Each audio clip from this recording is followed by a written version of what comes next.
Assalamualaikum warahmatullahi wabarakatuh. Salam budaya. Para hadirin penggemar seni tayub yang hadir pada malam hari ini. Pada malam hari ini kita berjumpa lagi dengan paguyuban seni karawitan Asmoro Laras Indonesia dari Desa Bandaran Wetan, Kecamatan Bagor, Kabupaten Nganjuk. Ingkang dipun pimpin dening Bapak Suyoto Pujo Asmoro. Pada malam hari ini kami akan menghibur para segenap undangan Langan Bekso Wiromo dalam rangka acara bersih dusun Desa Ngadiboyo, Kecamatan Rejoso, Kabupaten Nganjuk, yang akan dihibur dengan para waranggono berjumlah ada 11 orang, semua dari Kabupaten Nganjuk. Mudah-mudahan pagelaran pada malam hari ini bisa berjalan dengan tertib, aman, damai, dan kondusif.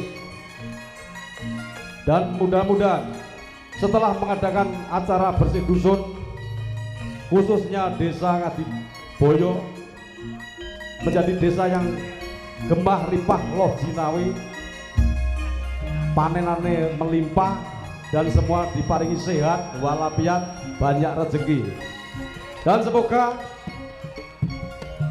para hadirin bisa terhibur dengan datangnya paguyuban seni karawitan Asmoro Laras Indonesia. Selamat menikmati. Assalamualaikum warahmatullahi wabarakatuh.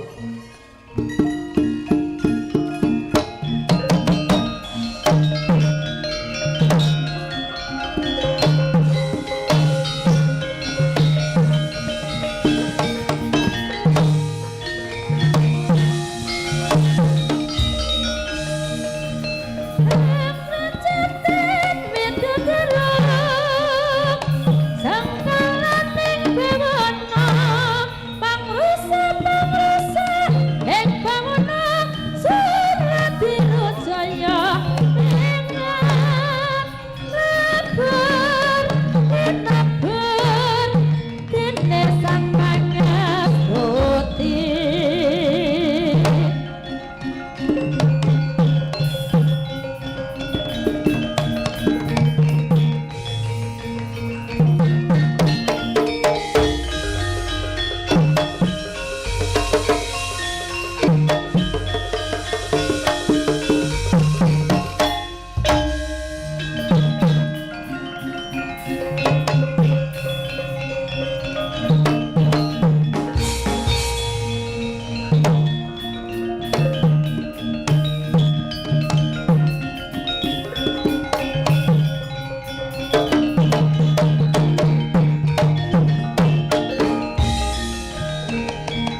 Dumateng para sedherek doyo matur sanget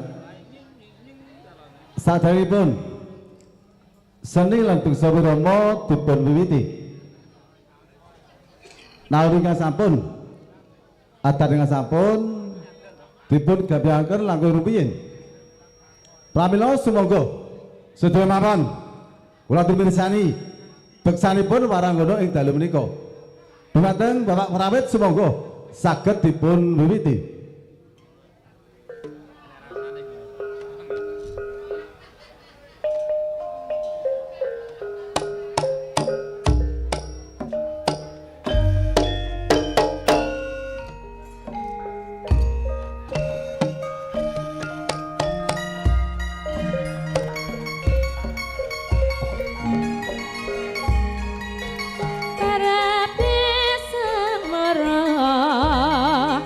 Bang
Non sewu, Bapak Parno, tokoh masyarakat Ngatiboyo, pelaturin Jemendeng sak tawis wonten panggung pagelaran Seni Tayub. Oke, semoga Pak No.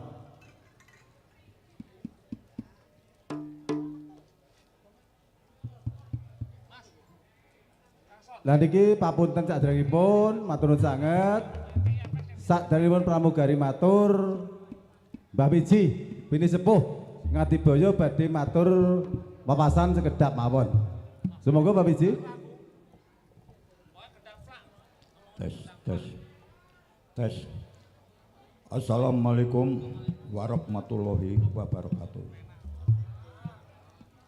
Sugeng dalu, sugeng amriksani pasuguhatan seni budaya seni langan tayub.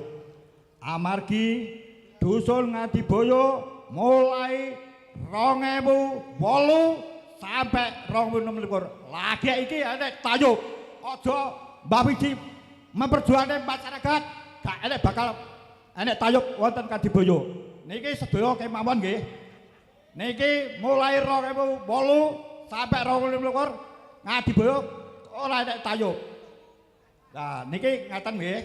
Niki kula nyuwun penggalihe panjenengan, kula jenengan saged rawuh wonten dusun Ngatiboyo niki maringi petunjuk, maringi ular-ular pun ngantos kumpul meniki damel geger kalih koncone mboten parang nggih. Nah niki sesuai instruksi dari kepolisian saged guyub rukun. Niki mengke sing kantuk sampur maringi ular-ular gending sing badhe ngejek wonten sebelahipun panggung, sebelah timuripun panggung mboten teng inggil nggih. Mengke sak puase jenengan sampeting lesere diparingi duka 10.000, duka 5.000 niku kangge semangate napa niku Paranggono kalih anu. Lah niki kula nyuwun pasecanipun niki. Lah niki kula nguri-uri kabudayan Jawi, kula ngurmati cikal bakal sing babat tanah desa Ngatiboyo. Ah menika Mbah Saya Kusuma saged nglindungi panjenengan sedaya sing enten gerah saged pulih, sing petani brambang mengke kula sakne harga barambang Agustus mengke kula tampilaken malih harga 20.000 per kilo. Kok gak sampai 20.000 tak gegeri nyawaku dune. Matur suwun, akhir wassalam. Assalamualaikum warahmatullahi wabarakatuh. Merdeka.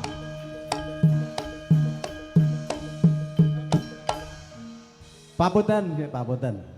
Lah niki perlu jelas kok. Mbah Wiji niki ngajak Penyarjaya seneng sedaya. Papunten niki perlu jelas kajatipun dereng dipun siaraken kok. Niki langsung mawon. Papunten kajatipun ing dalu menika Bapak Lurah sedaya perangkat masyarakat Ngatiboyo bersih desa utawi nyadranan. Niki perlu jelas. Nyadranan niku penting. Tinggalanipun para leluhur mboten badhe kleru, mboten badhe salah. Sepindah sedekah bumi. Sapa wae apa wae tanpa bumi mboten gesang. Sajengipun saos hormat danyang cikal bakal ingkang berjuang wontenipun desa Ngatiboyo. Sajengipun saos hormat para pepunden, para leluhur ingkang sampun ngurmini mantuk jaman kelanggengan. Pramila sampun dados adat budaya desa Ngatiboyo. Setunggal tahun pindah dipunwontenaken bersih desa. Pamrihipun tujuanipun sak mantunipun nyadranan sedaya masyarakat desa Ngatiboyo kalih Gusti sing gelar jagat raya niki dipun paringi gesang ajam tentrem, dipun paringi murah rezeki, umur panjang, kiat momong putra wayah. Amin. Dipun sukani hiburan seni tayub sinten mawon kapure seneng sedaya. Kedah nderek peraturan ingkang sampun lumampah. Niki papunten perlu jelas Kula tak matur nopo adanya, apa adanya. Izin jam 12. Mungkin langkung jam 12 dintenipun pun gantos. Papunten, Sri Tayub dipun lindungi negara, masyarakat dilindungi negara. Negara membutuhkan rakyat aman, seneng, ayam tentrem. Bebile aman, ayam tentrem, mungkin dipun damel sak cekapipun lo sak cukupe. Dipun jaga oleh pager negara. Mungkin pramugari ini kirang bener dipenerke. Lho kinten, kula mboten perlu matur kata-kata, murih saged sering daya. Wassalamualaikum warahmatullahi wabarakatuh. Waalaikumsalam. Gedhek Pak.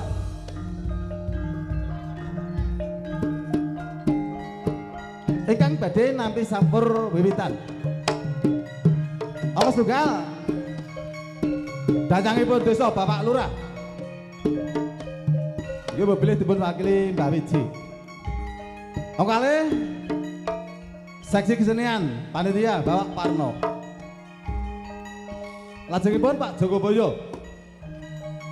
Tiga pamunten lajengipun Pak Kamituwo. Kasal Pak Paijan. Ini donatur saking Mungkung Waranggono Mbak Yus. 6 Bulastri. Donatur. 7 Pak Narto. 8 Bapak Carik Ngadiboyo. Niki kang 3 Ngadiboyo sedaya. Pak Paidi, Pak Giono, Pak Marjan.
Papunten.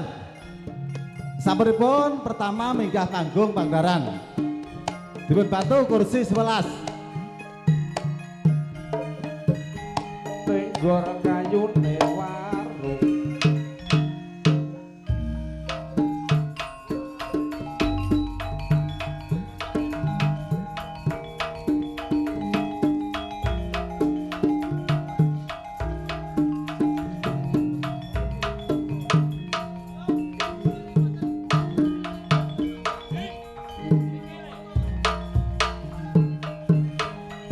Ngetan bengi ngulon, apa sediane kelakon.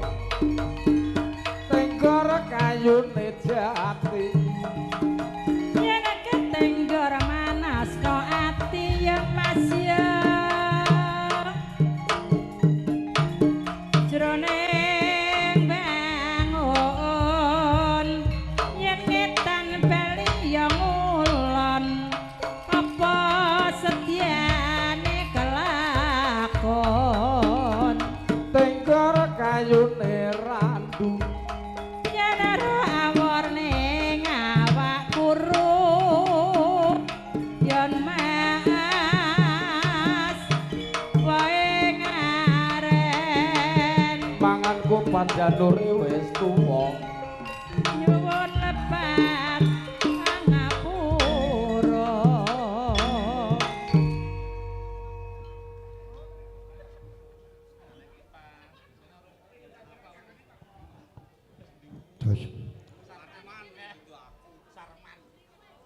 Niki kula badhe matur Pak nggih.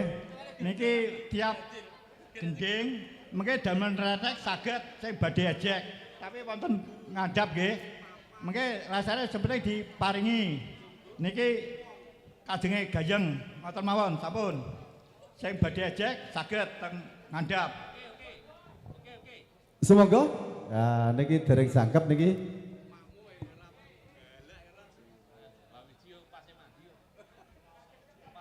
Kirang Sunggal. Pak punten niki Kirang Sunggal.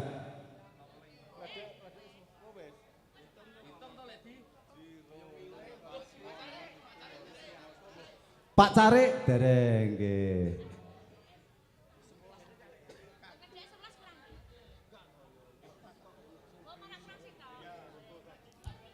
Semoga Pak Carik. Niki danyang desa masuk.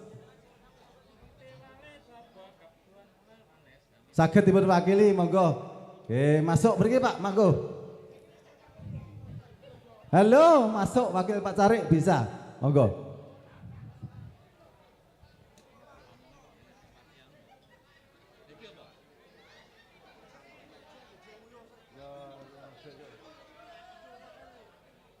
Pak Carik campur. Oh, belum ayo. Kapan wakil Carik? Oh, wes. Saged dipunwiti Jaga bebaya kagungan kersa dhisik sing di omah iki lho.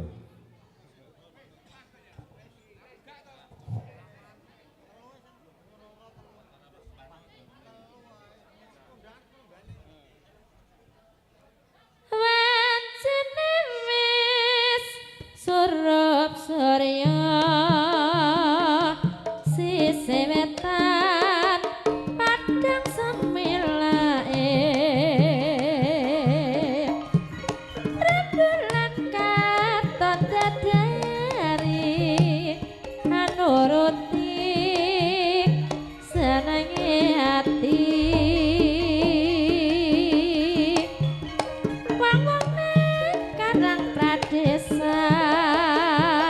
padha saja ana warung kopi emang abang tanpa guna ora mikir sesuk ora blonjo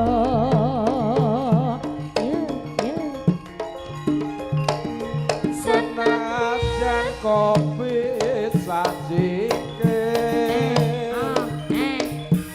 nanging bisa madangake pikir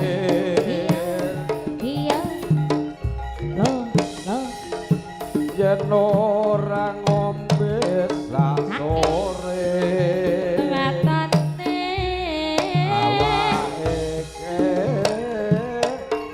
katon gelele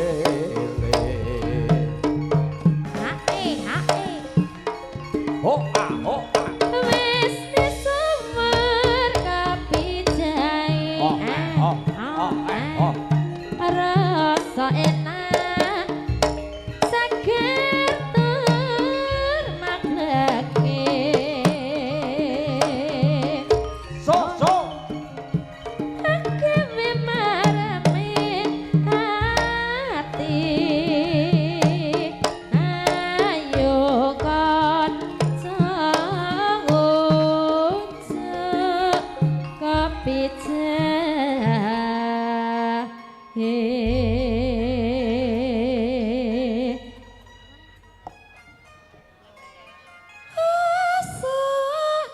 awan nang omah wis ora krasan kaluyuran nang goleki sing tak sayang modang pitirangganku goleki ora krasa esuk awan nganti bengi eman eman nganti liya kang nyayang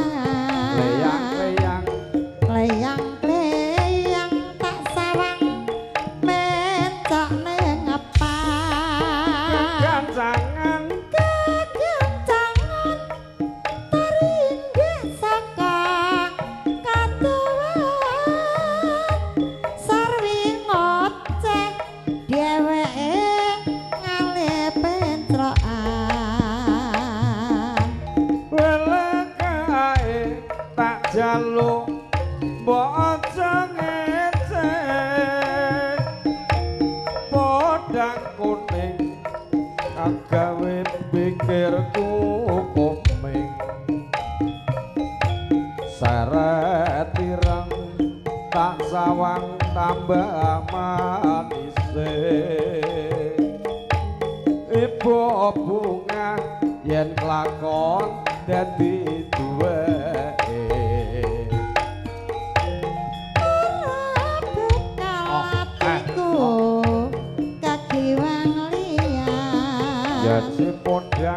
yen si podang anjudut ati kepanan ora mundang atiku tansaya tetra tasranani son pikat puluting benda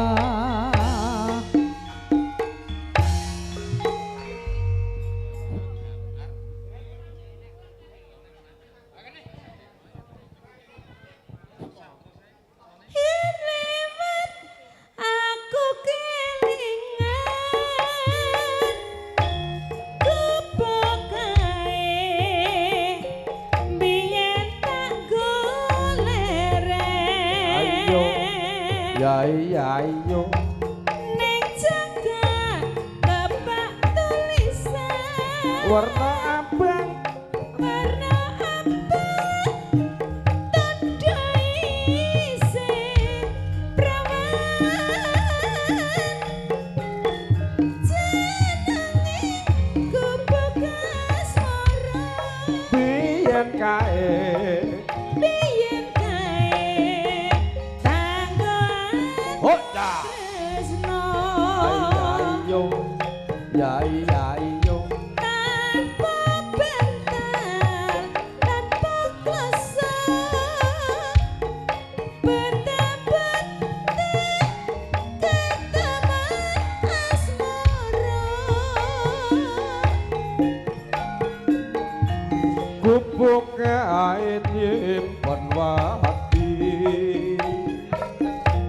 nganti besok ora bakal lali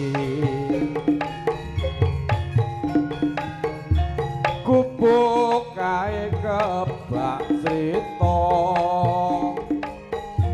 wayang wengi nganti gagat rino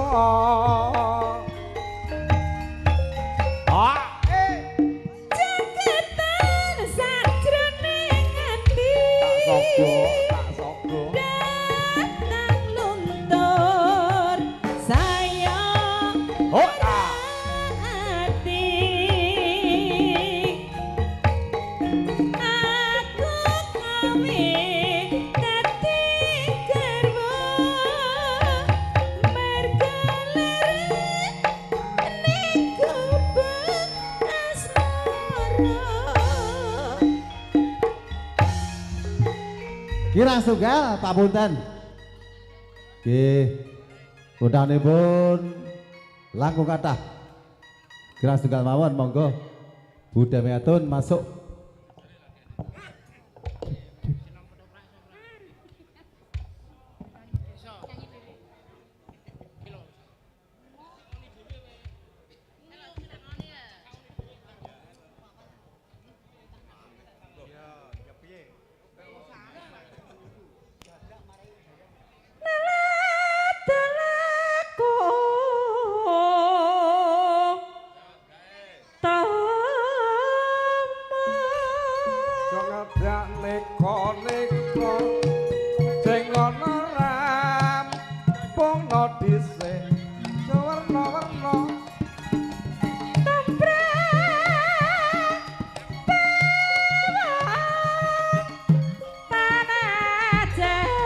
janji sabar lan ora kesusu sawahe jembar-jembar parine lemu-lemu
boyo mampir pir mopar mampir apa sida apa ora pir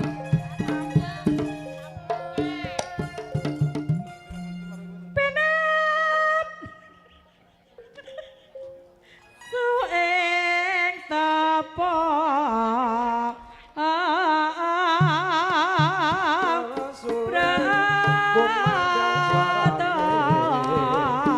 bal-balan kaose biru galugalan aja ditiru ngono nek jono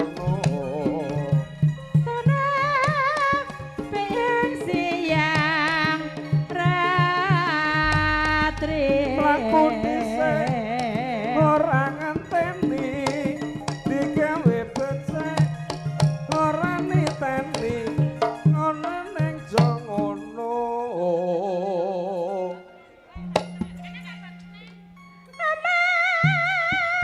Ipo pabrik sing bondo prihatin jangan jo mepet-mepet yo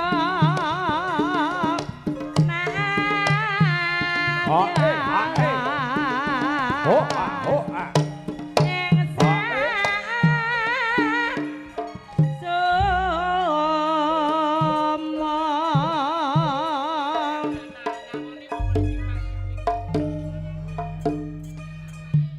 Nggih pamunten nggih. Dumateng para sedaya gendhingipun kedah jumbuk cocok kalih kajatipun. Pertiwi bumi manapipun songo. Songo pun pol. Nepun pol badhe teng budi malih. Wangsul teng suka bumi. Tak deripun wangsul gunakan yang benar. Lampahipun napa Pak? Halo? Lampahipun napa niki mau? Golok ganjur dados kursi mandap sedaya. Juladi Pladen Mas Aden.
Jroning bangun katindak no kanthi takon ya mas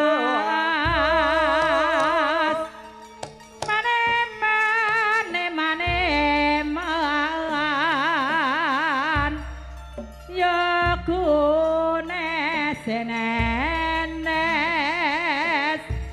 arane bangsa nawala Jogja Solo lalelo ya gune senenes Srima Prabu Pancala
Boyo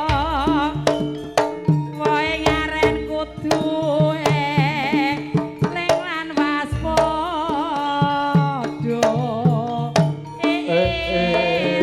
elo selembar godhonge karo matan sabar lan arimo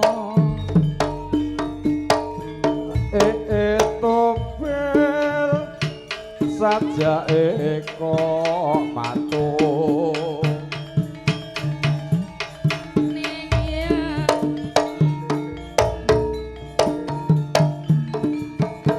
katon kumiya